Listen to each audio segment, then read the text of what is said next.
Brigada Search and Retrieval Operations naman sa dalawang seniors na nawawala matapos ang matabunan ng gumuhong lupa sa Calatagan, Batangas.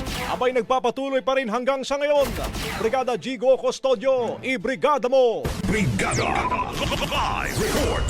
Patuloy ang ginagawang search and retrieval operation sa katawan ng dalawang senior citizen na nawawala matapos matabunan ng gumuhong lupa ang kanilang bahay sa sitio Ibaba sa Luksuhin, Calatagan, Batangas dahil sa tuloy-tuloy na pag-ulan dulot ng bagyong Christine. Kwento ng anak ng mga biktima, bibili lamang sila ng kape dahil kakain na sila ng mangyaring insidente. Alas 11 kahapon ng tanghali nang maguhuan ng lupa ang kanilang bahay.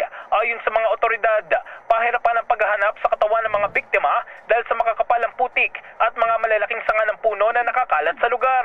Gumamit na ng bomba ng tubig at K9 unit sa mga otoridad para mapabilis ang paghahanap sa dalawang biktima. Umaasa naman ang pamilya na mahahanap sa lalong madaling panahon ang dalawang senior citizen.